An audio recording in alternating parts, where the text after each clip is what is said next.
ಕೋಟಿ ಮಹಾ ಗುರುಗಳಿಗೆ ಅವರ ಪಾದಾರವಿಂದಗಳಿಗೆ ವಂದಿಸ್ತೇನೆ. ಈ ಒಂದು ಆಯೋಜನೆ ಮಾಡಿದ ರೈತ ಸಂಘಟನೆ ಅಧ್ಯಕ್ಷ ವೀರಣ್ಣ ಮತ್ತು ಈ ಸಂಘಟನೆಯನ್ನು ಮಾಡ್ತಾ ಇರ್ತಕ್ಕಂಥ ನಮ್ಮ ರವೀಂದ್ರಗೌಡ ಪಾಟೀಲ್ ಹಾಗೂ ಈ ಸಂಘಟನೆ ಮಾಡ್ತಕ್ಕಂಥ ಎಲ್ಲ ರೈತ ಮಿತ್ರರು, ರೈತ ಅಣ್ಣ ತಮ್ಮಂದಿರು ಮತ್ತು ರೈತ ಅಕ್ಕ ತಂಗಿಯರು ಮತ್ತು ಪತ್ರಕರ್ತರು ಮತ್ತು ಪೊಲೀಸ್ ಸಿಬ್ಬಂದಿ, DYSP, CPI ಅವರು, PSI ಅವರು, ರಿಸರ್ವ್ ಪೊಲೀಸ್ ಎಲ್ಲರಿಗೂ ಇಲ್ಲಿರ್ತಕ್ಕಂಥ ವೇದಿಕೆ ಮೇಲಿರ್ತಕ್ಕಂಥ ಎಲ್ಲ ಮುಖಂಡರು, ಎಲ್ಲರ ಹೆಸರು ಹೇಳೋಕ್ಕೆ ನನಗಾಗೋದಿಲ್ಲ, ಎಲ್ಲ ಮುಖಂಡರಿದ್ದಾರೆ. ನಮ್ಮ ಮಂಜುಗೌಡ ಶಿವಣ್ಣವರಿದ್ದಾರೆ, ನಮ್ಮ ಇವರಿದ್ದಾರೆ, ನಮ್ಮ ಬೇಡರವರು, ಚಂದ್ರಪ್ಪ ಬೇಡರವರು, ಎಲ್ಲರೂ ನನ್ನ ಸ್ನೇಹಿತರು ಇರೋದು, ಎಲ್ಲ ಗಣ್ಯರು, ವೇದಿಕೆ ಮೇಲಿರ್ತಕ್ಕಂಥ ಎಲ್ಲ ಗಣ್ಯರಿಗೆ ವಂದಿಸಿ ಇನ್ನೆರಡು ಮಾತಾಡ್ತಾರೆ. ರೈತರು ಅಂದರೆ ಕಷ್ಟ. ರೈತರ ಜಾತಿ ಯಾವುದು ಅಂದರೆ ಮನುಷ್ಯತ್ವ. ರೈತರ ಧರ್ಮ ಯಾವುದು ಅಂದರೆ ರೈತರ ಧರ್ಮ ಪ್ರೀತಿಸೋ ಧರ್ಮ. ಹೊಲ್ದಾಗ ಉಣ್ಣಕ್ಕೆ ಬಂದರೆ ಅಪ್ಪ ಉಣ್ಣಬಾರಪ್ಪ ಅಂತ, ಅಯ್ಯೋ 4 ಮಂದಿ ಆಗಲಿ ಅಂತ ಯಾವಾಗೇ ಆಗಲಿ. ರೈತರು ಊಟ ಮಾಡುವಾಗ ಹೊಲದಲ್ಲಿ ಯಾರೇ ಬರಲಿ ಊಟಕ್ಕೆ ಕರೀತಾರೆ. ಇದು ನಾವು ಹುಟ್ಟುತ್ತಲೇ ಬೆಳೆದಿದ್ದು. ಯಾಕಂದ್ರೆ ನಾನು ರೈತ ಕುಟುಂಬದ ಬೆಳೆದು ದನ ಕಾದು ಸಗಣಿ ಹೊಡೆದು ಹೋದನು. ಆದ್ದರಿಂದ ಮೊದಲು ರೈತ ನಾನು, ಆಮೇಲೆ ಲಾಯರು. ಇವತ್ತೂ ನಮಗೆ ಎಷ್ಟು ಆನಂದ ಆಗ್ತದೆ ಅಂದರೆ ಇವತ್ತು ಸಗಣಿ ಹೊಡೆಯೋಕೆ ರೆಡಿ ಇದ್ದೇವೆ ನಾವು. ನಮ್ಮ ಮನೆ ದನಗಳು ಸಗಣಿ ಎತ್ತಕ್ಕೆ ನಾವು ರೆಡಿ ಇದ್ದೇವೆ. ಸೊ ಆದ್ದರಿಂದ ರೈತರು ಅಂದರೆ ಕಷ್ಟ ಮೂಲ. ಇವತ್ತು ಏನಾಗಿದೆ ಅಂದರೆ ನಮಗೆ ಬೆಲೆ ಯಾಕೆ ಸಿಗ್ತಾ ಇಲ್ಲ ಅಂದರೆ ಡಿಸ್ಕ್ರಿಮಿನೇಷನ್ ಅಂತ ಹೇಳ್ತೇವೆ ನಾವು. ಡಿಸ್ಕ್ರಿಮಿನೇಷನ್ ಅಂದರೆ ತಾರತಮ್ಯ. ಈಗ ಬಿಸ್ನೆಸ್ ಮ್ಯಾನ್ಗೊಂದು, ಬೇರೆಯವ್ರಿಗೊಂದು. ಇಲ್ಲಿ ತಾರತಮ್ಯ ಆಗಿರೋದು ಹಣಕಾಸಿನಲ್ಲಿ ಬೆಲೆ ಏರಿಕೆ ಆಗಿದೆ. ಬೆಲೆ ಏರಿಕೆ ಬಿಸಿ ಯಾರ ಮೇಲೆ ಬಂದಿದೆ ಅಂದರೆ ನೌಕರದಾರ ಮೇಲೆ. ಈಗ ದಯವಿಟ್ಟು ಕಾರ್ಯಕ್ರಮದ ಪ್ರಮುಖ ಘಟ್ಟ ದಯವಿಟ್ಟು ಕೂತ್ಕೋಬೇಕು, ಮುಂದೆ ಬರ್ಬೇಕು. ರೈತ ಬಾಂಧವರು ಕುಳಿತುಕೊಳ್ಬೇಕು, ಮುಂದೆ ಬರ್ಬೇಕು.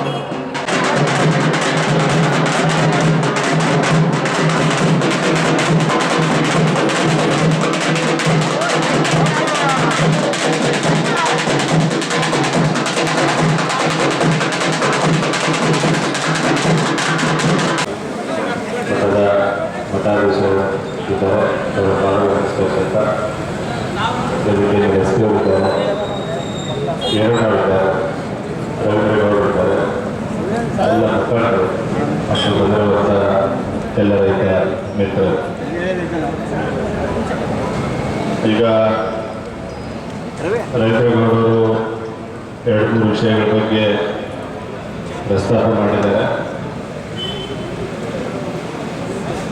ನಾನು ಇನ್ನೂ ಹಲವಾರು ವಿಷಯಗಳ ಬಗ್ಗೆಯೂ ಸಹ ಬೆಳಕನ್ನು ಚೆಲ್ಲುವ ಕೆಲಸ ಮಾಡುತ್ತೇನೆ. ಮೊದಲನೇದು, ಈಗ ಮೊನ್ನೆ 25-26 ಮುಂಗಾರಿನಲ್ಲಿ ಏನು ಮಳೆಗೆ ಬೆಳೆ ಹಾನಿಯಾಗಿತ್ತು, ಅದು ಈಗಾಗಲೇ ನಾವು ಜಂಟಿ ಪ್ರಕ್ರಿಯೆ ಮಾಡಿ ಸುಮಾರು 18,621 ಹೆಕ್ಟರ್ ಅಷ್ಟು ಹಾನಿಯಾಗಿತ್ತು. ಅದೆಲ್ಲವನ್ನು ಮುಗಿಸಿ ಪರಿಹಾರ ತಂತ್ರಾಂಶ ಎಸ್ರಿ ಮಾಡಿ ಇವತ್ತು ಆಲ್ರೆಡಿ DBT ಮುಖೇನ ಹಣವನ್ನು ಅಪ್ರೂವ್ ಆಗಿದೆ. ಇವತ್ತು K2 ಬಿಲ್ ಜನರೇಟ್ ಆಯಿತು ಅಂದರೆ ಇವತ್ತು ನಾಳೆ ನಿಮ್ಮ ಅಕೌಂಟ್ಗೆ ದುಡ್ಡು ಬರ್ತದೆ. ಸುಮಾರು 30,000ಕ್ಕಿಂತ ಹೆಚ್ಚು ರೈತರು ಅದರಲ್ಲಿ ಬೆಳೆ ಹಾನಿ ಕೊಡುವಂಥ ಕೆಲಸವನ್ನು ಮಾಡ್ತಾ ಇದ್ದೀವಿ. SDRF NDRF ನಾರ್ಮ್ಸ್ ಪ್ರಕಾರ ಸದ್ಯ ಕುಸ್ಕಿಗೆ 8,500 ಇದೆ, ನೀರಾವರಿ 17,000 ಇದೆ, ತೋಟಗಾರಿಕೆ ಬೆಳೆದರೆ 22,500 ಇದೆ. ರಾಜ್ಯ ಸರ್ಕಾರದ ಹೆಚ್ಚುವರಿಯಾಗಿ 8,500 ಒಂದು ಹೆಕ್ಟೇರ್ ಕೊಡ್ತಕ್ಕಂಥ ಆದೇಶ ಮಾಡಿಸಿದ್ದಾರೆ. ಅದು ನಿಮಗೆ ಮುಂದಿನ ಬರ್ತದೆ. ಬಟ್ ಸದ್ಯ SDRF ನಾರ್ಮ್ಸ್ ಪ್ರಕಾರ ಆ ಹಣ ಇವತ್ತು ನಾಳೆ ಸೋಮವಾರ ನಿಮ್ಮ ಅಕೌಂಟಿಗೆ ವರ್ಗಾವಣೆ ಆಗುವಂಥ ಕೆಲಸ ಆಗ್ತದೆ. ಇದು ಬೆಳೆ ಹಾನಿ ಸಂಬಂಧಪಟ್ಟಂತೆ. ಬೆಳೆ ವಿಮೆ ಸಂಬಂಧಪಟ್ಟಂತೆ, ಅದರಲ್ಲಿ ತೋಟಗಾರಿಕೆ ಬೆಳೆಗಳಿಗೆ ಸಂಬಂಧಪಟ್ಟಂತೆ ಅಡಿಕೆ ಮತ್ತು ಮ್ಯಾಂಗೋ ಸ್ವಲ್ಪ ವಿಳಂಬವಾಗಿತ್ತು ತಾಂತ್ರಿಕ ಇದರಿಂದ. ಅದು ಸಹ ಈಗಾಗಲೇ ಕ್ಲಿಯರ್ ಆಗಿ ಇದೇ ಮೊದಲನೇ ವಾರ ಅಥವಾ 2ನೇ ವಾರದಲ್ಲೇ ಹಣ ಹೋಗುವಂಥ ಪ್ರಕ್ರಿಯೆ ಅದರಲ್ಲಿ ಪ್ರಾರಂಭವಾಗಿದೆ. ಅಲ್ಲಿ ಯಾವುದು ನಾವು ಉಳಿಸಿಲ್ಲ. ಮತ್ತು ಮೂರನೇದು ಬ್ಯಾಂಕ್ನಲ್ಲಿ ಕೆಲವು ವಿಷಯಗಳಿವೆ. ರೈತರು ಕೃಷಿ ಸಾಲ ತಗೋತಾರೆ, ಸಿಬಿಲ್ ಸ್ಕೋರ್ ಕೇಳ್ತಾರೆ ಮತ್ತು ಥರ್ಡ್ ಪಾರ್ಟಿ ಗ್ಯಾರಂಟಿ ಕೇಳ್ತಾರೆ ಅಂತೇಳಿ ಆ ವಿಷಯವನ್ನು ಮಾನ್ಯ ಸಚಿವರು ಸಭೆ ಮಾಡೋ ಸಂದರ್ಭದಲ್ಲಿ ತಾವು ಪ್ರಸ್ತಾಪ ಮಾಡಿದ್ರಿ. ಆ ವಿಷಯದ ಬಗ್ಗೆ ನಮ್ಮ LTM ಅವರು ಸ್ಟೇಟ್ ಕನ್ವೀನರ್ ಪತ್ರ ಬರೆದಿದ್ರು. ಅದು ಡೆಲ್ಲಿಯಲ್ಲಿ ಡಿಪಾರ್ಟ್ಮೆಂಟ್ ಆಫ್ ಫೈನಾನ್ಷಿಯಲ್ ಸರ್ವಿಸಸ್ ಅಲ್ಲಿ ಕಾರ್ಯದರ್ಶಿ ಅಧ್ಯಕ್ಷತೆಯಲ್ಲಿ ಸಭೆ ಆಗಿಬಿಟ್ಟು ಕೃಷಿ ಸಾಲಕ್ಕೆ ಸಂಬಂಧಪಟ್ಟಂತೆ ಯಾವುದೇ ರೀತಿಯ ಸಿಬಿಲ್ ಸ್ಕೋರ್ ನೋಡಬಾರ್ದು ಮತ್ತು 2 ಲಕ್ಷವರೆಗೂ ಸಹ ಥರ್ಡ್ ಪಾರ್ಟಿ ಗ್ಯಾರಂಟಿ ಕೇಳಬಾರ್ದು ಅಂತೇಳಿ ಅದು ಆಗಿದೆ. ಅದು ನಮಗೆ ಪ್ರೊಸೀಡಿಂಗ್ಸು ಮೇಲಲ್ಲಿ ಬಂದಿದೆ, ಬಟ್ ಅಧಿಕೃತ ಕಾಪಿ ನಾವು ಕಾಯ್ತಾ ಇದ್ದೀವಿ. ಅಲ್ಲಿನೂ ಬದಲಾವಣೆ ಆಗಿದೆ. ಇದರ ಜೊತೆಗೆ ನಾವು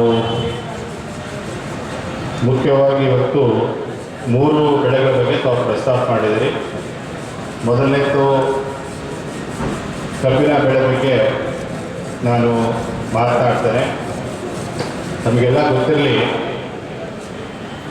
ಕಬ್ಬಿನ ದರವನ್ನು ಕೇಂದ್ರ ಸರ್ಕಾರ ನಿಗದಿ ಮಾಡಿ ನಾವು ಕಬ್ಬು ನುರಿಯುವ ಏನು ನಮ್ಮದು ಸೀಸನ್ ಪ್ರಾರಂಭ ಆಗ್ತದೆ ಪೂರ್ವದಲ್ಲಿ ಆದೇಶ ಬರ್ತದೆ. ಹಿಂದಿನ ವರ್ಷ ಸಕ್ಕರೆ ಏನು ಪ್ರಮಾಣ ಯಾವ ರೀತಿ ರಿಕವರಿ ಇರ್ತದೆ ಅದರ ಅನುಗುಣವಾಗಿ ದರ ನಿಗದಿ ಆಗ್ತದೆ. ಈಗ ನಮ್ಮ ಜಿಲ್ಲೆಯಲ್ಲಿ 3 ಫ್ಯಾಕ್ಟ್ರಿ ಇದ್ದು, ಒಂದು ಫ್ಯಾಕ್ಟ್ರಿ 9.40, ಇನ್ನೊಂದು ಫ್ಯಾಕ್ಟ್ರಿ 9.46, ಇನ್ನೊಂದು ಫ್ಯಾಕ್ಟ್ರಿ 9.51.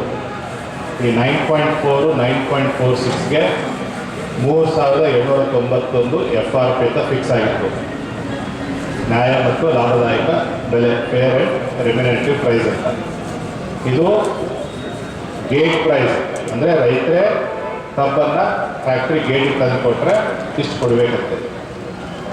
3.51 ಏನು ಕೊಣಕೆರೆ ಫ್ಯಾಕ್ಟ್ರಿ ಇದೆ ಅದೊಂದು 3,294 ದರ ನಿಗದಿಯಾಗಿದೆ. ಮತ್ತು ರಾಜ್ಯ ಸರ್ಕಾರ ಕಟಾವು ಮತ್ತು ಸಾಗಾಣಿಕೆ ವೆಚ್ಚ ಅದನ್ನು ಸಹ ಒಂದು ಆದೇಶದ ಮುಖೇನ ಹೊರಡಿಸಿದ್ದಾರೆ. ಕಟಾವು ಇರುತ್ತೆ ಸಾಮಾನ್ಯವಾಗಿ ಕಾಮನ್ ದರ ಇರ್ತದೆ. ಸಾಗಾಣಿಕೆ ವೆಚ್ಚ ಏನು ದೂರ ಇರ್ತದೆ ಫ್ಯಾಕ್ಟ್ರಿಯಿಂದ ರೈತರ ಫಲ ಅಂತರ ಏನಿರ್ತದೆ ಅದ್ರ ಮೇಲೆ ಸಾಗಾಣಿಕೆ ವೆಚ್ಚವನ್ನು ನಿಗದಿ ಮಾಡಿಸಿದ್ದಾರೆ. ಇದು ಏನೇ ಇದ್ದರೂ ಸಹ ರೈತರು ಮತ್ತು ಫ್ಯಾಕ್ಟ್ರಿ ಮಾಲೀಕರ ಮಧ್ಯೆ ಯಾವ ರೀತಿ ಅವರು ಒಪ್ಪಂದ ಮಾಡಿಕೊಂಡು ಕಟಾವನ್ನು ಪ್ರಾರಂಭ ಮಾಡ್ತಾರೆ ಆ ಪ್ರಕಾರ ಪ್ರತಿ ವರ್ಷ ನಡ್ಕೊಂಡು ಬಂದಂಥ ಪದ್ಧತಿ. ನಾವು ಈ ವರ್ಷ ಅಕ್ಟೋಬರ್ 15 ಸರ್ಕಾರ ನವೆಂಬರ್ 1ರಿಂದ ಕಟಾವು ಪ್ರಾರಂಭ ಮಾಡಬೇಕು ಅಂತ ಆದೇಶ ಹೊರಡಿಸಿತ್ತು ಕಬ್ಬು ನುರಿಯುವ ಸೀಸನನ್ನು. ನಾವು ಅಕ್ಟೋಬರ್ 15ಗೆ ಮೀಟಿಂಗ್ ಮಾಡಿಬಿಟ್ಟು ಯಾವ ರೀತಿ ಹೋಗಬೇಕು ಅಂತ ಎಲ್ಲ ರೈತರ ಸಮ್ಮುಖದಲ್ಲಿ ಮಾಡಿ ಸಭೆಯನ್ನು ಮಾಡಿದ್ವಿ.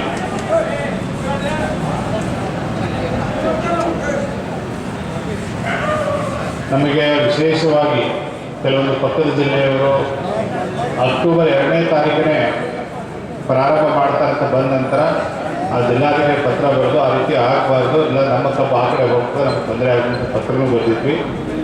ಮತ್ತು ನಮ್ಮಲ್ಲಿ ಬೇಡಿಕೆ ಬಂತಿಲ್ಲ, ನಮ್ಮದು ಬೇಗ ಸ್ಟಾರ್ಟ್ ಮಾಡಿ ಅಂತ ರೈತರ ಬೇಡಿಕೆ ಅನುಗುಣವಾಗಿ ಫ್ಯಾಕ್ಟ್ರಿಯವರ ಬೇಡಿಕೆ ಅನುಗುಣವಾಗಿ ಪತ್ರವನ್ನು ಬರೆದಿದ್ವಿ. ರಾಜ್ಯ ಸರ್ಕಾರ 20ನೇ ತಾರೀಕು ಅಕ್ಟೋಬರಿಂದ ಪ್ರಾರಂಭ ಮಾಡಲಿಕ್ಕೆ ಅನುಕೂಲ ಕೊಟ್ಟಿತ್ತು. ಆದರೂ ಸಹ ಕೆಲವೊಂದು ಫ್ಯಾಕ್ಟ್ರಿಯಿಂದ ಹಣ ಪಾವತಿಯಾಗಿಲ್ಲ ಅಂತ ಹೇಳಿದರು. ಆ ಹಣ ಪಾವತಿಯಾಗಿ ನೀವು ಮಾಡಬಾರ್ದು ಅಂತೇಳಿ ಅದನ್ನು ಪಾವತಿ ಆದ ನಂತರ ನವೆಂಬರ್ 2ಕ್ಕೆ ಅವ್ರು ಪ್ರಾರಂಭ ಮಾಡಿದ್ರು. ಮತ್ತು ವಿಶೇಷವಾಗಿ ಕೋಣನಕೆರೆಯಲ್ಲಿ ಮತ್ತೆ ನಾವು ಅದರೊಳಗೆ ಮೀಟಿಂಗ್ ಮಾಡಿ ಅಲ್ಲಿ ಹೆಚ್ಚು ದರ ಕೊಡಿಸೋದು ಕೆಲಸನೂ ನಾವು ಮಾಡಿದ್ವಿ. ಈ ಮಧ್ಯದಲ್ಲಿ ಬೆಳಗಾವಿಯಲ್ಲಿ ಏನು ಪ್ರಾರಂಭ ಆಯಿತು ಅದು ಆದ ನಂತರ ಮಾನ್ಯ ಮುಖ್ಯಮಂತ್ರಿಗಳು ಏನು ರೈತರ ಮುಖಂಡರು ನಮ್ಮ ಜಿಲ್ಲೆಯೂ ಜನ ಹೋಗಿದ್ದರು, ಬೇರೆ ಜಿಲ್ಲೆಯೂ ಬಂದಿದ್ದರು. ಪ್ಲಸ್ ಫ್ಯಾಕ್ಟ್ರಿ ಮಾಲೀಕರ ಜೊತೆ ಮೀಟಿಂಗ್ ಮಾಡಿ 7ನೇ ತಾರೀಕು ಮೀಟಿಂಗ್ ಆಗಿತ್ತು. 8 ನವೆಂಬರ್ ಒಂದು ಸುತ್ತಲೇ ಹೊರಡಿಸಿದ್ದಾರೆ ಸರ್ಕ್ಯುಲರ್, ಯಾವ ರೀತಿ ದರವನ್ನು ಕೊಡಬೇಕು ಅಂತೇಳಿ. ಯಾವ ಕಾರ್ಖಾನೆಗಳು 11.25 ರಿಕವರಿ ಇದ್ದಾವೆ ಅವ್ರಿಗೆ ಮೊದಲನೇ ಕಂತಲ್ಲಿ ಫ್ಯಾಕ್ಟ್ರಿಯವರು 3,200 ಕೊಡಬೇಕು. 2ನೇ ಕಂತಲ್ಲಿ 50 ಫ್ಯಾಕ್ಟ್ರಿಗಳು ಕೊಡಬೇಕು, 50 ಸರ್ಕಾರ ಕೊಡಬೇಕು. ನಿಮಗೆ 3,200 ಪ್ಲಸ್ 100 ಸೇರಿಸಿದರೆ 3,300 ಅವ್ರದ್ದಾಗಿದೆ. ಯಾರು 10.25 ರಿಕವರಿ ಇದೆ ಅವ್ರಿಗೆ 3,100 ಮೊದಲನೇ ಕಂತು ಫ್ಯಾಕ್ಟ್ರಿದು, 50 ರೂಪಾಯಿ ಎರಡನೇ ಕಂತು, 50 ರೂಪಾಯಿ ಸರ್ಕಾರದ್ದು, ಇದೆಲ್ಲ ಸೇರಿ 3,200. ಯಾರ್ದು 9.5 ಮತ್ತು ಅದಕ್ಕಿಂತ ಕೆಳಗಡೆ ಇರ್ತದೆ ಅವ್ರಿಗೆ ಈಗಾಗಲೇ ಫ್ಯಾಕ್ಟರಿ ಮತ್ತು ರೈತರ ಮಧ್ಯೆ ಏನು ಒಪ್ಪಂದ ಆಗಿರ್ತದೆ ಆ ದರದ ಜೊತೆಗೆ ಹೆಚ್ಚುವರಿಯಾಗಿ ಫ್ಯಾಕ್ಟ್ರಿಗಳು 50 ರೂಪಾಯಿ ಕೊಡಬೇಕು, ಸರ್ಕಾರ 50 ರೂಪಾಯಿ ಕೊಡಬೇಕು ಅಂತ ಆದೇಶ ಮಾಡಿತ್ತು.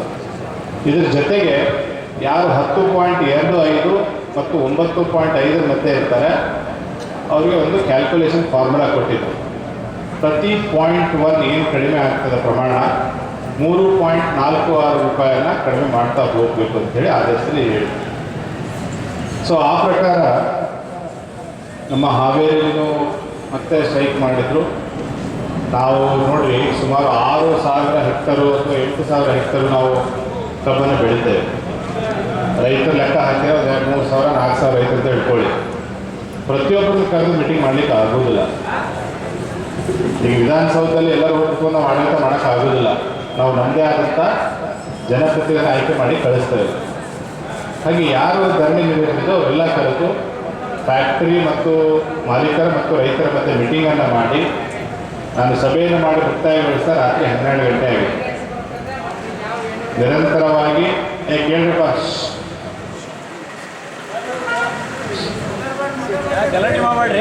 ಮಧ್ಯಾಹ್ನ 3 ಗಂಟೆಯಿಂದ ಹಿಡ್ಕೊಂಡು ರಾತ್ರಿ 9 ತಾಸು ಮತ್ತೆ ಯಾರು ಮಾತಾಡಬಾರ್ದು. ಈ ಜಿಲ್ಲೆಯ ಜಿಲ್ಲಾಧಿಕಾರಿಗಳು ಮಾತಾಡ್ತಾರ.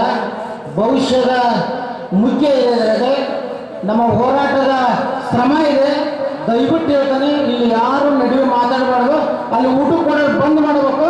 ಈ ಜಿಲ್ಲೆಯ ಜಿಲ್ಲಾಧಿಕಾರಿಗಳು ಮಾತಾಡ್ತಾರ, ಸ್ಪಷ್ಟವಾಗಿ ಕೇಳ್ಕೋಬೇಕು. ದಯವಿಟ್ಟು ಹೇಳ್ತಾನೆ, ಯಾರು ಮತ್ತೆ ಮಾತಾಡಬಾರದು.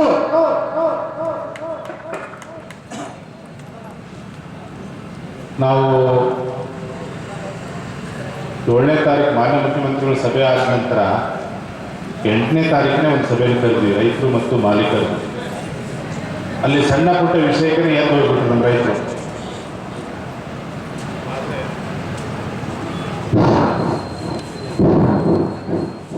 ಅವರು ರವಿವಾರ 8ನೇ ತಾರೀಕು ಮೀಟಿಂಗ್ ಮಾಡಿದಾಗ ಮಾತನಾಡ್ಬೇಕಾದ್ರೆ ಸಣ್ಣ ಪುಟ್ಟ ವ್ಯತ್ಯಾಸಕ್ಕೆ ಎದ್ದು ಹೋದರು. ನಾವು ಕುತ್ಕೊಂಡ್ರು ಯಾರೂ ಬರಲಿಲ್ಲ. ಮತ್ತು ಸೋಮವಾರ ಅವರು ಸ್ಟ್ರೈಕ್ ಮಾಡಿದ್ದು ನಾವು ಫ್ಯಾಕ್ಟ್ರಿ ಜೊತೆ ಮಾತನಾಡಿಬಿಟ್ಟು ಮತ್ತೆ ದರವನ್ನು ಹೆಚ್ಚಿಗೆ ಮಾಡಿಕೊಂಡು ರೈತರ ಮುಂದೆ ಇಟ್ವಿ. ಅದಕ್ಕೆ ಒಪ್ಪಲಿಲ್ಲ. ಮತ್ತೊಂದು ಸಭೆಯನ್ನು ಮಾಡಿ ನಾವು ಬುಧವಾರ ದಿವಸ ಅಂದರೆ 8, 9, 10, 11ನೇ ತಾರೀಕು ಒಂದು ಅಂತಿಮ ನಿರ್ಣಯವನ್ನು ಫ್ಯಾಕ್ಟ್ರಿ ಮಾಲೀಕರು ಮತ್ತು ರೈತರು ಕೈಗೊಂಡಿದ್ರು. ಆ ಪ್ರಕಾರ ದರಗಳು ಏನು ಅನ್ನೋದನ್ನು ನಿಮಗೆಲ್ಲ ಗೊತ್ತಿದೆ ಅನ್ಕೊಂತೀನಿ. ಮತ್ತೆ ಹೇಳಬೇಕಾ?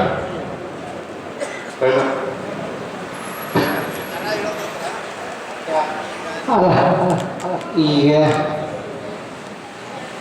ಒಂದೇ ನಿಮಿಷ. ಮೊದಲಿಗೆ ಕಬ್ಬಿಂದ ಮಾತಾಡಾರ ಸಾಹೇಬ್ರು, ಕಬ್ಬಿಂದ ತಗೋಣ. ನಾವು ಮನವಿ ಮುಖಾಂತರ ಜಿಲ್ಲಾಧಿಕಾರಿಗಳಿದ್ವಿ. ನಿಮ್ಮ ಜಿಲ್ಲೆಯಲ್ಲಿ, ನಮ್ಮ ಜಿಲ್ಲೆಯಲ್ಲಿ ಬರುವ 3 ಕಾರ್ಮಿಕರ ಫ್ಯಾಕ್ಟ್ರಿಯ ಮಾಲಕರನ್ನ ಕರೆ ತರಬೇಕಂತಂದು ನಮಗೆ ಗೊತ್ತಿತ್ತು. ಆ ಫ್ಯಾಕ್ಟರ್ ಬರೋದಿಲ್ಲ, ಜಿಲ್ಲಾಧಿಕಾರಿಗಳು ಇದರ ವಿಫಲವಾಗಾರ ಅಂತ ಇತ್ತು. ಫ್ಯಾಕ್ಟರ್ ಬಂದಿಲ್ಲ, ವಿಫಲವಾದ ಅಂತ ಆಗಿರುತ್ತೆ. ಯಾಕಂದರೆ ಆ ಫ್ಯಾಕ್ಟ್ರಿಯ ಮಾಲಕರು ಗೊತ್ತು ಅಲ್ಲ ಸರ್, ಹೇಳಿ ಮುಗಿಸ ಸರ್ ಏನಾಗೈತೆ ಅಂತಂದ್ರೆ ಫ್ಯಾಕ್ಟ್ರಿಯ ಮಾಲಕರು ಬಂದಲ್ಲ, ಅವರು ಬರಲಿಲ್ದಾನೆ. ನಮ್ಮ ಚರ್ಚೆ ನಿಮ್ಮ ಚರ್ಚೆ, ಯಾರು ತಪ್ಪು ಮಾಡ್ತಾರೆ ಅವರೇ ಬಂದಿಲ್ಲ. ಅವ್ರನ್ನ ತರದಲ್ಲಿ ನೀವು ಅವ್ರನ್ನ ಯಾಕೆ ಬಿಟ್ಟು ಬಂದು ಈಗ 2-3 ಸಭೆ ಮಾಡಿರಿ, ಇಲ್ಲ ಅಂತಲ್ಲ. ಆ ಸಭೆದೊಳಗೆ ಏನು ಚರ್ಚೆ ಆಗೋ ಅದನ್ನು ನಾವು ಮಾಧ್ಯಮ ಮುಖಾಂತರ, ಪೇಪರ್ ಮುಖಾಂತರ ನೋಡೀವಿ. ಕಬ್ಬು ಅಂದ್ರೇನು, ಕಬ್ಬಿನ ಇಳುವರಿ ಅಂದ್ರೇನು, ಅದರ ಬೆಂಬಲ ಬೆಲೆ ಅಂದ್ರೇನು, ಅದರ ಮೇಲ್ಮುಖವನ್ನು ನಾವು ತಿಳ್ಕೊಂಡವರು. ಒಂದು ಸಭೆಯಲ್ಲಿ ನಮಗೆ ಯಾವ ಅಧಿಕಾರಿಗಳು ನಮಗೆ ನೋಟಿಸ್ ಕೊಟ್ಟು ಕರೀಲಿಲ್ಲ. ನಾವು ಮಾತಾಡ್ತೀವಿ ಸರ್, 1 ನಿಮಿಷ ಕರೀಲಿಲ್ಲ. ಈಗ ಇದನ್ನ ಸುಮ್ಮನೆ ಅವ್ರ ಮಾಲಕರಿಂದನ ಇದನ್ನ ಸಂಪೂರ್ಣ ಚೈತನ್ಯ ತಗೋದು ನನಗೆ ಸೂಕ್ತ ಅಲ್ಲ ಅಂತ ಅನಿಸ್ಬಿಡ್ತಾರೆ. ಯಾಕಂತಂದ್ರೆ ಈ ಜಿಲ್ಲೆಯ ಜಿಲ್ಲಾಧಿಕಾರಿಗಳು ಅವ್ರದ್ದಾದಂಥ ಸಾಕಷ್ಟು ಕೆಲಸ ಇರ್ತಾವೆ. ಈಗಾಗಲೇ ಅವರು ಕಬ್ಬಿನ ಬಗ್ಗೆ ರಿಕವರಿ ಬಗ್ಗೆ ಹೇಳಿದ್ರು. ನಾವು ನಮ್ಮ ಜಿಲ್ಲಾಧಿಕಾರಿಗಳು ಹೇಳೋದು ಮುಂದೆ ಈ ಫ್ಯಾಕ್ಟ್ರಿ ಈ ಜಿಲ್ಲೆಯಿಂದ 3 ಜಿಲ್ಲೆಗೆ ಫ್ಯಾಕ್ಟ್ರಿಗೆ ಹೋಗ್ತದೆ. ಅಟ್ಲೀಸ್ಟ್ ನಮ್ಮ ಜಿಲ್ಲೆಯ ಇರುವಂಥ ಫ್ಯಾಕ್ಟ್ರಿ ಮಾಲಕರು ಯಾಕೆ ಬರಲಿಲ್ಲ?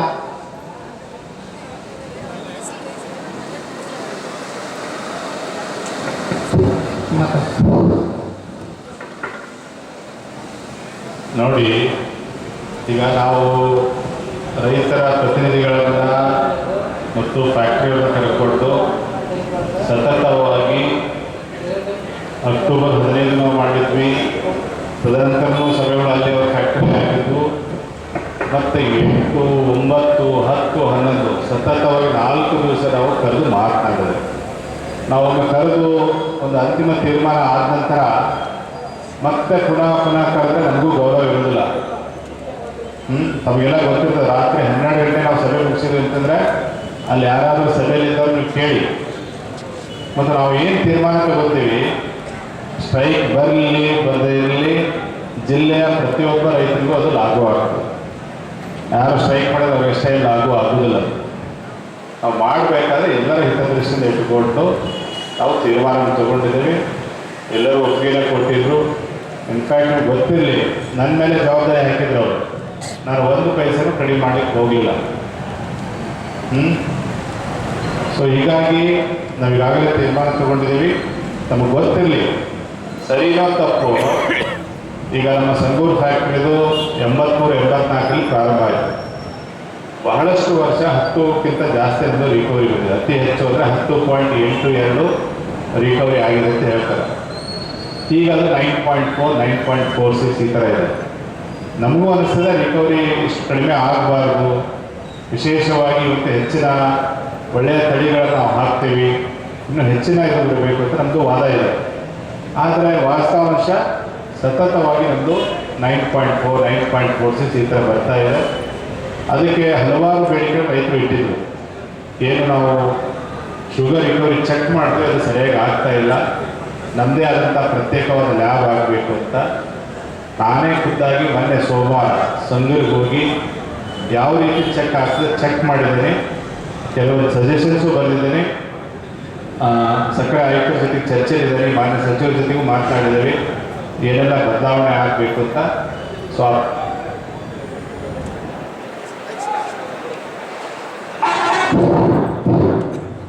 ಕೆಲವೊಂದು ಬದಲಾವಣೆ ಆಗಬೇಕಂತ ಹೇಳಿದ್ದೇವೆ. ಮತ್ತು ಪ್ರತಿ ದಿವಸ ಫ್ಯಾಕ್ಟರಿಯವರು ಟೆಸ್ಟ್ ಮಾಡಿ ನಮ್ಗೆ ವರದಿನ ಕೊಡಬೇಕಂತ ಹೇಳಿದ್ದೇವೆ. ಸೊ ಈ ರೀತಿ ಮಾಡೋದ್ರಿಂದ ನಾವು ಕಂಟಿನ್ಯೂಸ್ ಆಗಿ ಅಲ್ಲಿ ಏನು ರಿಕವರಿ ಆಗ್ತದೆ ಅದ್ರ ಮೇಲೆ ನಿಗಾ ಇಡ್ಬೋದು. ಮತ್ತು ಅಂತಿಮವಾಗಿ ನಾವು ರಿಕವರಿ ಏನಿದೆಲ್ಲ ಆ ಒಂದು ಋತುವಿನಲ್ಲಿ ಎಷ್ಟು ಕಬ್ಬು ನುಡಿತೀವಿ, ಎಷ್ಟು ಸಕ್ಕರೆ ಉತ್ಪಾದನೆ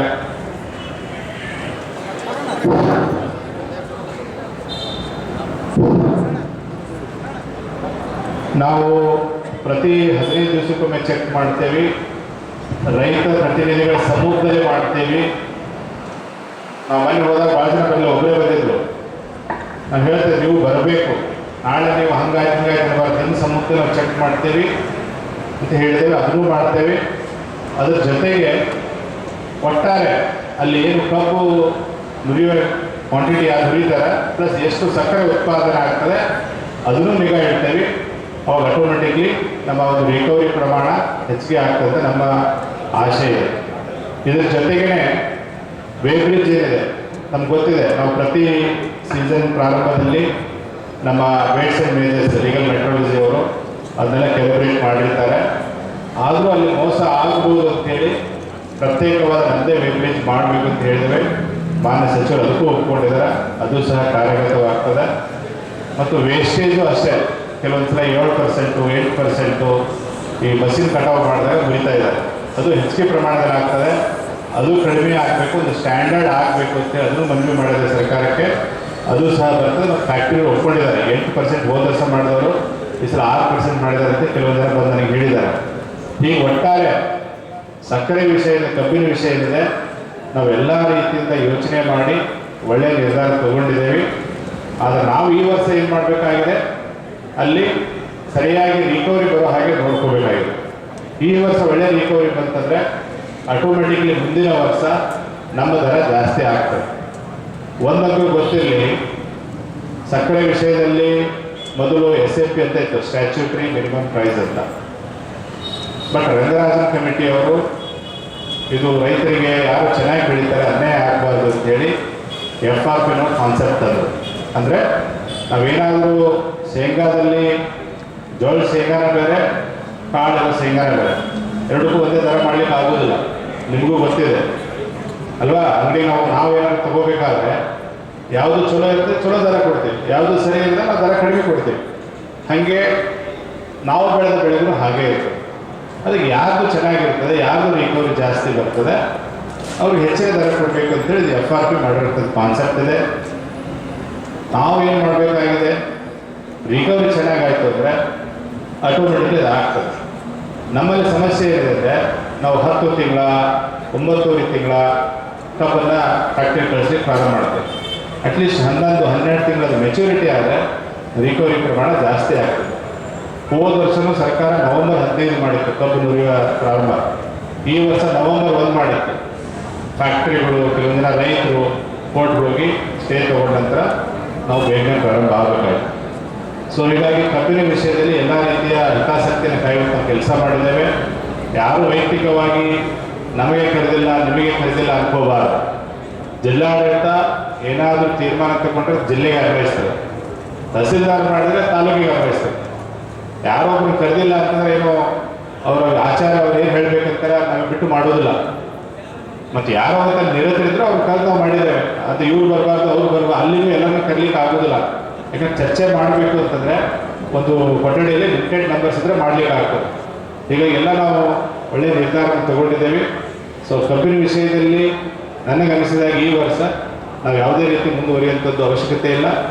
ಅವರೇನಾದರೂ ತಾವು ಕಳಿಸಿದಂಥ ಕಬ್ಬಿಗೆ ಅದರಲ್ಲಿ ಮೋಸ ಮಾಡುವಂಥದ್ದಾಗಲಿ, ಹಣವನ್ನು ನಿಗದಿತ ಅವಧಿಯಲ್ಲಿ ಕೊಡದೇ ಇದ್ದರೆ ಅದ್ರ ಮೇಲೆ ಕ್ರಮ ಮಾಡುವಂಥ ಕೆಲಸವನ್ನು ನಾನು ಖಂಡಿತವಾಗಿ ಮಾಡ್ತೇನೆ. ಇದು ಕಬ್ಬಿನ ವಿಷಯ. ಇನ್ನು ಮೆಕ್ಕೆಜೋಳ ಸಂಬಂಧಪಟ್ಟಂತೆ ನಮಗೆಲ್ಲ ಗೊತ್ತಿರಲಿ, ನಮಗೆ ಯೂರಿಯಾ ಗೊಬ್ಬರ ಸಮಸ್ಯೆ ಬಂದಾಗ ನಾವು ಹೇಳಿದ್ವಿ, ಕಳೆದ ವರ್ಷ 2,20,25,000 ಬೆಳೆ ಇತ್ತು. ಈ ವರ್ಷ ಸುಮಾರು 2,60,70,000 ಹೆಕ್ಟೇರಷ್ಟು ನಿಮ್ಮದು ಬೆಳೆ ಜಾಸ್ತಿ ಆಗಿದೆ. ಒಟ್ಟಾರೆ ರಾಜ್ಯದಲ್ಲಿ ಸುಮಾರು 15ರಿಂದ 16 ಲಕ್ಷ ಹೆಕ್ಟೇರ್ ಬೆಳೆ ಮೇಜಿದೆ. ಸುಮಾರು 50 ಲಕ್ಷ ಮೆಟ್ರಿಕ್ ಟನ್ ಇವತ್ತು ರೈತರು ಬೆಳೆದಿದ್ದಾರೆ. ಈಗಾಗಲೇ ಮಾರ್ಕೆಟಲ್ಲಿ ಸುಮಾರು ಒಂದು 15ರಿಂದ 20 ಲಕ್ಷ ಮೆಟ್ರಿಕ್ ಟನ್ ಬಂದಿದೆ. ಹೆಚ್ಚಿಗೆ ಆಗಿರೋದ್ರಿಂದ ನಮಗೇನಾಗಿದೆ, ರೇಟು ಕಡಿಮೆ ಆಗಿದೆ. ಸೊ ಇದ್ರ ಬಗ್ಗೆ ನಾವು ಪತ್ರವನ್ನು ಬರೆದಿದ್ದು ಸರ್ಕಾರಕ್ಕೆ, ರಾಜ್ಯ ಸರ್ಕಾರ ಕೇಂದ್ರ ಸರ್ಕಾರಕ್ಕೂ ಪತ್ರ ಬರೆದಿತ್ತು ಮೇಜನ್ನು ಪ್ರೊಕ್ಯೂರ್ಮೆಂಟ್ ಮಾಡಬೇಕು ಅಂತ. ಅನ್ಫಾರ್ಚುನೇಟ್ಲಿ ಈ ಮೇಜ್ ಏನಿದೆ, ಕೇಂದ್ರ ಸರ್ಕಾರ ಯಾವುದು ದವಸ ಧಾನ್ಯಗಳನ್ನು ನಾವು PDSಲ್ಲಿ ಕೊಡ್ತೇವೆ ಅಂಥವ್ರಿಗೆ ದುಡ್ಡು ಕೊಡ್ತಾರೆ. ನಮ್ಮಲ್ಲಿ ನಾವು ಭತ್ತ, ಗೋಧಿ, ಜೋಳ ಮತ್ತು ರಾಗಿ ಈ 4 ಬೆಳೆಗಳು ನಾವು PDS ಮುಖಾಂತರ ಕೊಡ್ತೇವೆ. ಸೊ ಹೀಗಾಗಿ ಆ ಮೇಜ್ ಅಲ್ಲಿ ಇಲ್ಲದೇ ಇರೋದ್ರಿಂದ ಮತ್ತು ಬೇರೆ ರಾಜ್ಯದಲ್ಲಿ ಅದಕ್ಕೆ ಬೇಡಿಕೆ ಇಲ್ಲದೆ ಇರೋದ್ರಿಂದ, ಬೇರೆ ಇಲಾಖೆಯಲ್ಲಿ ಬೇಡಿಕೆ ಇಲ್ಲದೆ ಇರೋದ್ರಿಂದ ಅಲ್ಲಿನ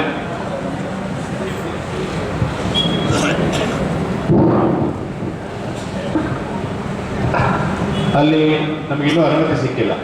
ಇದ್ರ ಮಧ್ಯೆ ನಾವು ಸ್ಥಳೀಯವಾಗಿ ಮೀಟಿಂಗನ್ನು ಮಾಡಿಬಿಟ್ಟು ವಿಶೇಷವಾಗಿ ನಮ್ಮಲ್ಲಿ 7 ಎಥನಾಲ್ ಫ್ಯಾಕ್ಟ್ರೀಸ್ ಇದೆ, ಗ್ರೇನ್ ಬೇಸ್ಡ್ ಎಥನಾಲ್ ಫ್ಯಾಕ್ಟ್ರೀಸ್. ಆ 7 ಫ್ಯಾಕ್ಟ್ರಿ ಮಾಲಕರನ್ನು ಕರೆದು ಅವರು ಹೇಗೆ ಹೆಚ್ಚಿನ ಪ್ರಮಾಣದಲ್ಲಿ ತಗೊಂಡು ದರವನ್ನು ಜಾಸ್ತಿ ಮಾಡಬೇಕು ಅಂತ. ಆದರೆ ಅವ್ರಿಗೂ ಅವ್ರದ್ದೇ ಆದಂಥ ಸಮಸ್ಯೆಗಳಿದೆ. ಒಂದೇ ಹೇಳೋದಾದ್ರೆ ಗ್ರೀನ್ ಎನರ್ಜಿ ಹೇಳ್ತಾ ಇದ್ರು, ಕಳೆದ ವರ್ಷ 9 ಕೋಟಿ ಲೀಟರ್ ಅವ್ರದ್ದು ಎಥನಾಲ್ ಡಿಮಾಂಡ್ ಇತ್ತು, ಅವ್ರಿಗೆ ಕೊಟ್ಟಿದ್ರು. ಈ ವರ್ಷ ಬರೀ 6 ಕೋಟಿ ಲೀಟರ್ಸ್ ಕೊಟ್ಟಿದ್ದಾರೆ. ಮತ್ತು 40% FCI ನುಚ್ಚಕ್ಕಿ ಇರುತ್ತೆ, ಅದನ್ನು ಅವರು ಯೂಸ್ ಮಾಡಿಕೊಂಡು ಎಥನಾಲ್ ತಯಾರಿಸಬೇಕಾಗುತ್ತೆ. ಹೀಗಾಗಿ ಅವ್ರಿಗೂ ಕಷ್ಟ. ಬಟ್ ಅವರು ಹೇಳಿದರು ನಾವು ನಮ್ಮದೇ ಆದಂಥ ಫಾರ್ಮರ್ ಕೌಂಟರ್ ಅಂತ ಓಪನ್ ಮಾಡಿಬಿಟ್ಟು ಒಂದು 100 ಅಥವಾ 50 ರೂಪಾಯಿ ಅದನ್ನು ಜಾಸ್ತಿ ಮಾಡೋಕ್ಕೆ ಪ್ರಯತ್ನ ಮಾಡ್ತೇವೆ ಅಂತ ಆ ಪ್ರಕಾರ ಮಾಡಿದ್ದಾರೆ ಅಂತ ನಾನು ಕೇಳಿದೆ. ಈ 7 ಫ್ಯಾಕ್ಟ್ರಿ ಸೇರಿಸಿದ್ರು ಅವ್ರ ಬೇಡಿಕೆ ಇರೋದು ಸುಮಾರು 6 ಲಕ್ಷ ಟನ್ ಅಷ್ಟೇ. ನಮ್ಮಲ್ಲಿ ಸುಮಾರು 13 ಲಕ್ಷ ಅಷ್ಟು ಟನ್ ನಮ್ಮಲ್ಲಿದೆ ಇಳುವರಿ. ಸೊ ಹೀಗಾಗಿ ಅವ್ರು ಹೇಳ್ತಾ ಇದ್ರು ಇಲ್ಲೇ ನಿಮ್ಮ ಹರಿಹರದು ಯಾವುದು ಫ್ಯಾಕ್ಟ್ರಿ ಕಾರ್ಗಿಲ್ ಫ್ಯಾಕ್ಟ್ರಿ, ಹಾಂ ಕಾರ್ಗಿಲ್ ಫ್ಯಾಕ್ಟ್ರಿಯವರು ಅಲ್ಲಿ ನೋಡಿ ಏನು ಸ್ಟಾರ್ಚು ನಾವು 24 ರೂಪಾಯಿ ಮೇಸ್ ತೊಗೊಳ್ತೇವೆ. ಅದೆಲ್ಲ ಮಾಡಿದಾಗ ಸ್ಟಾರ್ಚ್ದು ರೇಟ್ ಜಾಸ್ತಿ ಆಗಬೇಕು. ಸ್ಟಾರ್ಚ್ ರೇಟ್ 26-28 ರೂಪಾಯಿ ಕೆ ಜಿ ಬಂದುಬಿಟ್ಟು ಅವರಿಗೆ ಲಾಸ್ ಆಯಿತು. ಅವರು ಈ ವರ್ಷ ಫ್ಯಾಕ್ಟ್ರಿ ಕ್ಲೋಸ್ ಮಾಡಿದ್ದಾರೆ. ಹೋದ ವರ್ಷ ಏನೋ ಖರೀದಿ ಮಾಡಿದ 30,000 ಮೆಟ್ರಿಕ್ ಟನ್ನನ್ನು ಓಪನ್ ಮಾರುಕಟ್ಟೆಗೆ ಹೋಗ್ಬಿಟ್ಟು ಅವರು ಮಾರಾಟ ಮಾಡಬೇಕಾಯ್ತು. ಸೊ ಯಾವುದೇ ಫ್ಯಾಕ್ಟ್ರಿ ರೈತರು ಇರಬೇಕು, ಫ್ಯಾಕ್ಟ್ರಿನೂ ಇರಬೇಕು. ಲಾಸ್ ಆಯ್ತಂದ್ರೆ ಮುಚ್ಚಿ ಹೋಗ್ಬಿಡ್ತಾರೆ, ಅವ್ರಿಗೆ ಇರೋಕ್ಕಾಗೋದಿಲ್ಲ. ಸೊ ಹೀಗಾಗಿ ಅವ್ರದ್ದು ಇತಿಮಿತಿ ಇದೆ. ಅವರು ಏನು ಮಾಡಬೇಕು ಅಷ್ಟು ನಾವು ಮಾಡ್ತೇವೆ ಅವ್ರು ಮಾತು ಕೊಟ್ಟಿದ್ದಾರೆ. ನನಗಿರೋ ಮಾಹಿತಿ ಪ್ರಕಾರ ಅವರು ಇದು ಮಾಡಿದಂದ್ರೆ ಒಂದು 50-100 ರೂಪಾಯಿ ರೇಟ್ ಜಾಸ್ತಿ ಆಗುತ್ತೆ ನಮ್ಗೆ ಗೊತ್ತಾಗಿದೆ. ಇದ್ರ ಮತ್ತೆ KMF ಅವ್ರು ಏನಾದರೂ ತೊಗೋಬೋದು ಅಂತ ನಾವು ಅದನ್ನು ಸಹ ಪರಿಶೀಲನೆ ಮಾಡ್ತಾ ಇದ್ವಿ. KMF ಸುಮಾರು 1,60,000 ಮೆಟ್ರಿಕ್ ಟನ್ ಬೇಡಿಕೆ ಇದೆ. ಅವ್ರು ಈಗಾಗಲೇ ಟೆಂಡರ್ ಕರೆದು ಫೈನಲೈಸ್ ಮಾಡಿದ್ದಾರೆ. ಅವ್ರಿಗೂ ಸಹ ಹೊರತುಪಡಿಸಿ ಬರಲಿಕ್ಕೆ ಆಗೋದಿಲ್ಲ. ನಿನ್ನೆ ರಾಜ್ಯ ಸರ್ಕಾರ ಕ್ಯಾಬಿನೆಟ್ ಸಬ್ ಕಮಿಟಿ ಒಂದು ಮೀಟಿಂಗ್ ಆಗಿದೆ. ಎಲ್ಲಿ ಕೃಷಿ ಮತ್ತು ತೋಟಗಾರಿಕೆ ಬೆಲೆಗಳು ಕುಸಿದಾಗ ಯಾವ ರೀತಿ ಬೆಲೆಗಳನ್ನು ಬೆಂಬಲದ ಬೆಲೆ ಕೊಡುವ ಮುಖೇನ ಸ್ಥಿರೀಕರಣ ಮಾಡಬೇಕು ನಮಗೆ ನಿನ್ನೆ ಕ್ಯಾಬಿನೆಟ್ ಸಬ್ ಕಮಿಟಿ ಮೀಟಿಂಗ್ ಆಗಿದೆ. ನಾನು ಕಾಂಟ್ಯಾಕ್ಟ್ ಮಾಡಿ ಟ್ರೈ ಮಾಡಿದೆ, ಏನು ಡೆವಲಪ್ಮೆಂಟ್ಸ್ ಆಗಿದೆ ಇದು ನಮ್ಗೆ ಗೊತ್ತಾಗಿಲ್ಲ. ಅಲ್ಲಿ ಏನು ತೀರ್ಮಾನ ಆಗುತ್ತೆ ನೋಡೋಣ. ಅದರ ಮೇಲೆ ನಾವು ಮುಂದಿನ ಒಂದು ಕ್ರಮವನ್ನು ಮಾಡ್ಬೋದು. ಬಟ್ ನಾನು ಹೇಳೋದಿಷ್ಟೇ, ಜಿಲ್ಲಾಡಳಿತ ಇರ್ಬೋದು, ರಾಜ್ಯ ಸರ್ಕಾರ ಇರ್ಬೋದು, ಕೇಂದ್ರ ಸರ್ಕಾರ ಇರ್ಬೋದು, ಪ್ರತಿ ಹಂತದಲ್ಲಿ ರೈತರ ಹಿತಾಸಕ್ತಿಯನ್ನು ಕಾಯುವಂಥ ಕೆಲಸವನ್ನು ನಾವು ಮಾಡ್ತಾ ಇದ್ದೀವಿ. ನೀವು ಧರಣಿ ಮಾಡಿದರೂ ಮಾಡ್ತೇವೆ, ಮಾಡದೇ ಇದ್ರೂ ಮಾಡ್ತೇವೆ. ಸೊ ಧರಣಿನೇ ಮಾಡಿದರೆ ಬರುತ್ತೆ ಅಂತಂದರೆ ಅದು ತಪ್ಪು. ಧರಣಿ ಇಲ್ಲ ಅಂದರೆ ನಾವು ಮಾಡೇ ಮಾಡ್ತೀವಿ, ನಮ್ಮ ಕೆಲಸ ನಾವೇನು ಮಾಡಬೇಕು. ಸೊ ಇದ್ರ ಬಗ್ಗೆ ಭತ್ತದ ಬಗ್ಗೆ ನಾವು ಈಗಾಗಲೇ ಮುಂಗಾರು ನಾವು ಪ್ರೊಕ್ಯೂರ್ಮೆಂಟನ್ನು ಸ್ಟಾರ್ಟ್ ಮಾಡಿದ್ವಿ. ಕೇವಲ ಒಂದು 50 ರೈತರು ಮಾತ್ರ ರಿಜಿಸ್ಟ್ರೇಷನ್ ಮಾಡಿದ್ದಾರೆ. ಅವ್ರದ್ದು ಏನಿದೆ ಪ್ರೊಕ್ಯೂರ್ಮೆಂಟ್ ನಾವು ಈಗ ಮಾಡ್ತಾ ಇದ್ದೀವಿ. ಮುಂಗಾರು ಭತ್ತ, ಹಿಂಗಾರು ಭತ್ತ ಏನಿದೆ ಅದ್ರ ಬಗ್ಗೆ ನಾವು ಇನ್ನು ಸರ್ಕಾರ ತೀರ್ಮಾನ ಕೊಡಬೇಕಾಗಿದೆ. ಭತ್ತ ನಾವು PDS ಮುಖಾಂತರ ಕೊಡೋದ್ರಿಂದ ಪ್ರೊಕ್ಯೂರ್ಮೆಂಟ್ ಬಂದೇ ಬರ್ತದೆ, ಏನು ತೊಂದರೆ ಇಲ್ಲ. ಮತ್ತು ಮುಂಗಾರಿ ಜೋಳ ಮತ್ತು ಹಿಂಗಾರಿ ಜೋಳ ಈಗಾಗಲೇ ನಾವು ಪ್ರಾರಂಭ ಮಾಡಿದ್ದೇವೆ. ಜಿಲ್ಲೆಯಲ್ಲಿ ಮುಂಗಾರಿ ಜೋಳ ಯಾವುದೂ ಇಲ್ಲ, ಹಿಂಗಾಗಿ ಯಾವುದೂ ಖರೀದಿ ಆಗಿಲ್ಲ. ಹಿಂಗಾರಿ ಜೋಳ ನಾವು ಆಲ್ರೆಡಿ ಓಪನ್ ಮಾಡಿದ್ದೇವೆ. ಹೇಗೆ ಬರ್ತೀರಿ ಹಾಗೆ ಅದು ರಿಜಿಸ್ಟ್ರೇಷನ್ ಆಗ್ತದೆ, ಅದು ಖರೀದಿ ಮಾಡ್ತೀವಿ. ಹೋದ ವರ್ಷ ಹಿಂಗಾರಿ ಜೋಳ ಸುಮಾರು 90,000 ಮೆಟ್ರಿಕ್ ಟನ್ ನಮಗೆ ಪ್ರೊಕ್ಯೂರ್ಮೆಂಟ್ ಅವಕಾಶ ಇತ್ತು. ಬರೀ 20,000 ನಾವು ಮೆಟ್ರಿಕ್ ಟನ್ ಅಷ್ಟೇ ಪ್ರೊಕ್ಯೂರ್ಮೆಂಟ್ ಮಾಡೋಕ್ಕಾಯ್ತು. ಬರೀ 2 ತಿಂಗಳ ಅಷ್ಟೇ ನಾವು PDS ಅಲ್ಲಿ ಕೊಟ್ಟಿವಿ. ಉಳಿದು ಮತ್ತೆ ಈಗ ನಾವು ಜೋಳವನ್ನು ಬೇರೆ ಜಿಲ್ಲೆಯಿಂದ ತೊಗೊಂಡು ಬಂದು PDS ಅಲ್ಲಿ ಕೊಡ್ತಾ ಇದ್ದೀವಿ. ಸೊ ಹೀಗಾಗಿ ನಾವು ಏನು ಮಾಡಬೇಕು, ಜಿಲ್ಲಾಡಳಿತ ಆಗಲಿ ರಾಜ್ಯ ಸರ್ಕಾರ ಆ ಕೆಲಸವನ್ನು ಮಾಡ್ತಾ ಇದ್ದೀವಿ. ನೀವು ಸ್ಟ್ರೈಕ್ ಮಾಡಿದ್ರು ಮಾಡ್ತೇವೆ, ಮಾಡದಿದ್ರು ಮಾಡ್ತೇವೆ. ಸೊ ಹೀಗಾಗಿ ನಾನು ಎಷ್ಟೇ ಹೇಳಲಿಕ್ಕೆ ಬಯಸ್ತೇನೆ, ತಾವು ಅನ್ಯತಾ ಭಾವಿಸಿದೆ, ವೈಯಕ್ತಿಕ ವಿಷಯ ತರದೇನೆ ನಮ್ಮನ್ನು ಕರೆದಿಲ್ಲ, ಆ ಸಂಘಟನೆ ಕರೆದಿಲ್ಲ, ಈ ಸಂಘಟನೆ ಕರೆದ ಆ ವಿಷಯ ಬೇಡ. ನಿಮ್ಮ ಸಮಸ್ಯೆಗಳಿದ್ದಾಗೂ ನೀವು ಹೇಳ್ದಂಗೆ ಕರೆದು ನಾವು ಮೀಟಿಂಗನ್ನು ಮಾಡಿದ್ದಾರೆ. ನಿಮ್ಮ ಸಮಸ್ಯೆಗಳು ನಾವು ಬಗೆಹರಿಸುವಂಥ ಕೆಲಸವನ್ನು ಮಾಡಿದ್ದಾರೆ. ಸೊ ಹೀಗಾಗಿ ತಾವು ಯಾವುದೇ ರೀತಿಯ, ನಾನು ನಿನ್ನೆನೂ ಬಹಳ ಸುದೀರ್ಘವಾದ ಸಭೆಯನ್ನು ಮಾಡಿದೆ. ನಿಮಗೂ ಕರೆದಿದ್ದೆ, ಎಲ್ಲ ಸಂಘಟನೆಗೂ ಕರೆದಿದ್ವಿ. ಯಾರ್ಯಾರು ಬಂದಿದೆ ಅವ್ರ ಜೊತೆ ನಾವು ನಿನ್ನೆನೂ ಭಾಳ ಸುದೀರ್ಘವಾಗಿ ಮಾತನಾಡಿದ್ದೇವೆ. ಇವೆಲ್ಲ ವಿಷಯ ಜೊತೆಗೆ ನಮ್ಮ ವಿಶೇಷವಾಗಿ ಹೆಸ್ಕಾಂ, ರೈತರಿಗೆ ನೇರವಾಗಿ ಅನುಕೂಲವಾಗುವಂಥ ಇಲಾಖೆ, ಅಲ್ಲಿನೂ ಸಹ ಶೀಘ್ರ ಸಂಪರ್ಕ ಇರ್ಬೋದು, ಅಕ್ರಮ ಸಕ್ರಮ ಇರ್ಬೋದು,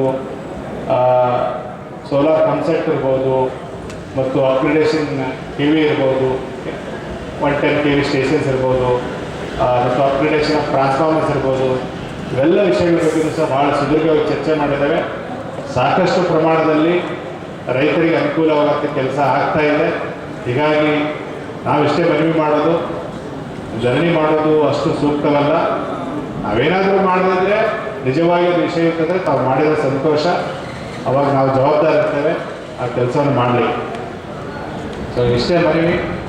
ತಾವು ಧರಣಿಯನ್ನು ಇವತ್ತೇ ಮುಕ್ತಾಯ ಮಾಡಿರಿ ಅಂತ ಹೇಳಿ ಮನವಿಯನ್ನು ಮಾಡ್ತೇವೆ. ವಿಶೇಷವಾಗಿ ಅವರು ವಿಜಯನಗರ ಮತ್ತು ದಾವಣಗೆರೆ ಅಲ್ಲಿ ಕಬ್ಬು ಇರುವಂಥ 2 ಫ್ಯಾಕ್ಟ್ರಿ ಬಗ್ಗೆ ಅವ್ರು ಮಾತನಾಡ್ತಾ ಇದ್ರು. ಅಲ್ಲಿ ಫ್ಯಾಕ್ಟ್ರಿ ಬಗ್ಗೆ ನಾನು ಇಲ್ಲಿ ಮಾತನಾಡೋದು ಸರಿ ಆಗೋದಿಲ್ಲ. ಅಲ್ಲಿ ಜಿಲ್ಲಾಧಿಕಾರಿ ನಾನು ಹೇಳ್ತೇನೆ, ಅಲ್ಲಿ ಏನು ದರ ಕೊಡ್ತಾರೆ ಶೋರ್ ನಿಮಗೂ ಅದೇ ದರ ಕೊಡ್ತಾರೆ ಅಂತ ನಾನು ಭಾವಿಸಿದ್ದೇನೆ. ನಾವು ಹೇಗೆ ನಮ್ಮ ಜಿಲ್ಲೆ ರೈತರ ಹಿತಾಸಕ್ತಿಯನ್ನು ಕಾಪಾಡಲಿಕ್ಕೆ ನಾವು ಇಲ್ಲಿ ರೈತರ ಮೀಟಿಂಗನ್ನು ಮಾಡಿ ಯಾವ ರೀತಿ ದರವನ್ನು ನಿಗದಿ ಮಾಡಿದ್ದೇವೆ, ಅದೇ ರೀತಿ ವಿಜಯನಗರ ಇರ್ಬೋದು, ದಾವಣಗೆರೆ ಅಲ್ಲಿ ಮಾಡಿರ್ತಾರೆ. ಸೊ ನಿಮ್ದೇನು ಅಲ್ಲಿ ಕಬ್ಬು ಹೋಗ್ತು ಅಂದರೆ ಆ ದರವನ್ನು ಕೊಟ್ಟೇ ಕೊಡ್ತಾರೆ. ನಾನು ನೋಡಿ ಮಾಡಬೇಕಾದ್ರೆ ಮೈಲಾರಲ್ಲಿ ಇತ್ತು, ಅದಕ್ಕಿಂತ ಜಾಸ್ತಿ 5 ರೂಪಾಯಿ ಜಾಸ್ತಿ ಮಾಡಿ ನಾನು ಫಿಕ್ಸ್ ಮಾಡಿದ್ದು. 2741 ಬಂದಿತ್ತು, ಮತ್ತೆ ಜಾಸ್ತಿ ಮಾಡಿ 2775 ನಾನು ಮಾಡಿಸಿದವರು. ಸೊ ಹೀಗಾಗಿ ಅಲ್ಲಿಯ ವಿಷಯದ ಬಗ್ಗೆ ನಾನು ಮಾತನಾಡೋದು ಸೂಕ್ತ ಅಲ್ಲ. ಬಟ್ ಜಿಲ್ಲಾಧಿಕಾರಿ ನಾನು ಮಾತನಾಡ್ತಾರೆ, ನಮ್ಮ ರೈತರಿಗೆ ಏನು ಕಬ್ಬು ಬರ್ತದೆ, ಯಾವುದೇ ರೀತಿ ಅನ್ಯಾಯ ಆಗಬಾರ್ದು. ಅಲ್ಲಿ ರೈತರಿಗೆ ಏನು ಕೊಡ್ತಾರೆ, ಫ್ಯಾಕ್ಟ್ರಿ ನಿಗದಿ ಮಾಡ್ತಾರೆ, ಆ ದರವನ್ನು ನಮಗೂ ಅದೇ ಕೊಡಬೇಕು ಅನ್ನೋ ವಿಷಯವನ್ನು ಸಹ ನಾನು ಮನವಿ ಮಾಡ್ತೇನೆ. ಒಟ್ಟಾರೆ ಇವತ್ತು ಈರಣ್ಣವರು ಮತ್ತು ರವೀಂದ್ರಗೌಡರ ನೇತೃತ್ವದಲ್ಲಿ ತಾವು ಹೆಚ್ಚಿನ ಸಂಖ್ಯೆಯಲ್ಲಿ ಸೇರಿದ್ದೀರಿ. ಬಹಳ ಶಾಂತಿಯುತವಾಗಿ ತಾವು ಪ್ರತಿಭಟನೆ ಮಾಡಿದ್ದೀರಿ. ಹೀಗಾಗಿ ನಾವು ಜಿಲ್ಲಾಡಳಿತ ತಮ್ಮೆಲ್ಲರಿಗೂ ಧನ್ಯವಾದಗಳನ್ನು ಹೇಳಿ ಬಯಸ್ತೇವೆ. ಯಾಕೆಂತಂದರೆ ನಿಜವಾದ ರೈತರು ಒಂದು ಕಡೆ ಯಾರೋ ಅದರ ತಮ್ಮ ಪ್ರತಿಭಟನೆಯನ್ನು ಅಡ್ವಾಂಟೇಜ್ ತಗೊಂಡು ಕಿಡಿಗೇಡಿಗಳು ಬಂದುಬಿಟ್ಟು ಏನಾದರೂ ಮಾಡಿಬಿಟ್ರೆ ಯಾರು ಸ್ಟ್ರೈಕಿನ ಜವಾಬ್ದಾರಿ ಹೊತ್ಕೊಂಡಿರ್ತೀರಿ, ಯಾರು ಭಾಗಿಯಾಗಿರ್ತೀರಿ, ಅನಾವಶ್ಯಕ ನಾಳೆ ಕೇಸ್ಗಳಾದರೂ ನಿಮಗೂ ತೊಂದರೆ. ಬಟ್ ತಾವೆಲ್ಲ ಭಾಳ ಗೌರವ ಕೊಟ್ಟು ಶಾಂತಿಯುತವಾಗಿ ದಂಡನೆ ಮಾಡಿದ್ರಿ. ಹೀಗಾಗಿ ನಾವು ನಿಮ್ಗೆ ಧನ್ಯವಾದಗಳು ಹೇಳ್ತೇವೆ.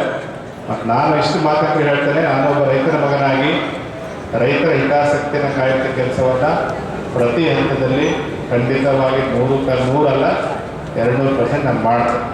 ಈಗ ನಮ್ಮ ಮೇಲೆ ನಂಬಿಕೆ ಇಡಿ, ನಾವು ಯಾವುದೂ ಚಿಂತೆ ಮಾಡುವ ಅವಶ್ಯಕತೆ ಇಲ್ಲ. ಕಾನೂನು ವ್ಯಾಪ್ತಿಯಲ್ಲಿ ಇತ್ತು ಅಂತಂದರೆ ಅದು ನಮ್ಮ ಜವಾಬ್ದಾರಿ ನಮ್ಮ ಹಿಡಿದು ಕೇಳಿ ನಾವು ಮಾಡಿಸ್ತೇವೆ.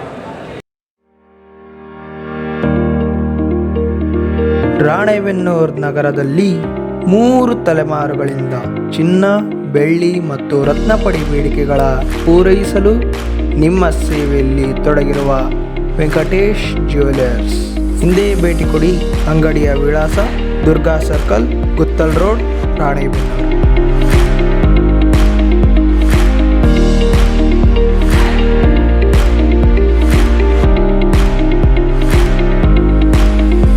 ಸರಳತೆ, ಗುಣಮಟ್ಟ ಮತ್ತು ವಿನ್ಯಾಸದೊಂದಿಗೆ ನಿಮ್ಮನ್ನು ಆಕರ್ಷಿಸುವ ಸರಳ ಗುರಿಯೊಂದಿಗೆ ನಾವು ನಮ್ಮ ಆಭರಣ ಸಂಗ್ರಹವನ್ನು ಉದ್ದೇಶಿಸಿದ್ದೇವೆ.